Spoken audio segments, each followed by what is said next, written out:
পুনৰ পৰিত্যক্ত হৈ পৰিব নেকি ৰূপসী বিমানবন্দৰ? বিগত 20 দিনে ৰূপসীৰে চলাচল কৰা নাই কোনো বিমান। নাজানে কেতিয়াৰ পৰা পুনৰ আৰম্ভ হ'ব বিমান সেৱা। মানুহে ইমান এটা পুৰণি আশা আছিলে, সেইটো মানে পূৰ্ণ হ'ল। আমি কেতিয়া ক'ত কি ভুল কৰোঁ সেই কথাখিনি আমি ভুল কৰাৰ সময়ত উপলব্ধি নকৰোঁ, কিন্তু যেতিয়া আমাৰ ভুলটো ভাঙি যায় তেতিয়াহে আমি উপলব্ধি কৰোঁ যে আমি কিমান দূৰ আচলতে লোকচান ভৰিবলগীয়া হৈছে। এটা ভুলৰ বাবে হয়তো আমি বহু বছৰ তাৰ কষ্ট ত্যাগ স্বীকাৰ কৰিবলগীয়া হয়, নাইবা আমাৰ গোটেই জীৱনটো আমি কেতিয়াবা ত্যাগ স্বীকাৰ কৰিবলগীয়া হয়।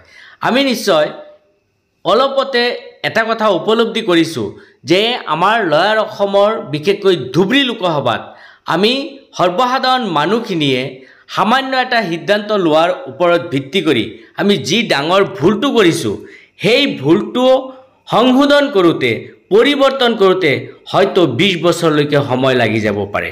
আৰু আমি লয়াৰ অসমৰ মানুহখিনি আজি যিমানখিনি বঞ্চিত হৈছোঁ বা যিমান দূৰ পিছ পৰি আছোঁ, এই পিছ পৰি থকা আমাৰ পৰিৱেশখিনি তুলি ধৰিবলৈ বা আগুৱাই নিবলৈ আমাৰ কিমান বছৰ লাগিব সেয়া আমি ক'ব নোৱাৰোঁ। আজি যিজন ব্যক্তিক আমি বাঘৰ দৰে গৰ্জিব বুলি তেওঁক আমি হাড়ে হিমুজিয়ে প্ৰতিটো ঘৰৰ পৰা আমি ভোট প্ৰদান কৰি পাৰ্লিয়ামেণ্টত পঠাইছোঁ, আৰু সেইজন MP ৰকিবুল হুছেইনে আজি মেকুৰীৰ দৰে মাত মাতিব পৰা নাই পাৰ্লিয়ামেণ্টত। এয়া অতি দুখজনক বিষয়। এয়া আপোনালোকে অলপখিনি শুনক ৰকিবুল হুছেইনৰ বক্তব্য। खेलने का बाद नौकरी मिलते हैं।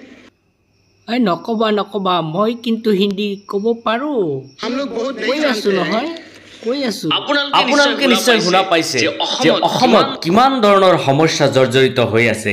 সেই সমস্যাখিনি তাতে তেওঁ ব্যক্ত কৰিব পৰা নাই, কিন্তু যিজন ব্যক্তিক আপোনালোকে তুচ্ছ তাচ্ছিল্য কৰি আজি বিদায় দিছে, যিজন ব্যক্তিক আপোনালোকে শত্ৰু বুলি জ্ঞান কৰিছিল, আৰু সেইজন ব্যক্তিয়ে পাৰ্লিয়ামেণ্টত কেনেকৈ বাঘৰ দৰে গৰ্জি গৰ্জি কথাবোৰ কৈছিল, সেই ভাষণখিনি অলপ শুনি লওক। धुबड़ी फुलबाड़ी ब्रिज सर, मेरे पूरे इलाके में सबसे बड़ा एक ब्रिज का काम है, जो 5 साल से मैं इसके लिए दौड़ रहा हूँ। मुझे पूरी उम्मीद है कि फाइनेंस में कुछ तो कम से कम ऐसा करिए कि वहां पत्थर पड़ जाए, लोगों को उम्मीद हो जाए। मैं इसको चाहूंगा फाइनेंस मिनिस्टर साहब जरूर इसको नोट कर ले, धुबड़ी फुलबाड़ी ब्रिज के मामले को मेरे इलाके में। এইজনেই হৈছে মৌলানা বদউদ্দিন আজমল সাহেব, আৰু যিজন ব্যক্তিয়ে আপোনালোকৰ কাৰণে ছাৰ দৰে প্ৰত্যেকটো সমস্যাৰ লগত লাগি থাকে, আৰু এইজন ব্যক্তিয়ে আপোনালোকৰ সকলো সমস্যাৰ লগত জড়িত হৈ আপোনালোকৰ সমস্যা সমাধান কৰাৰ চেষ্টা কৰে।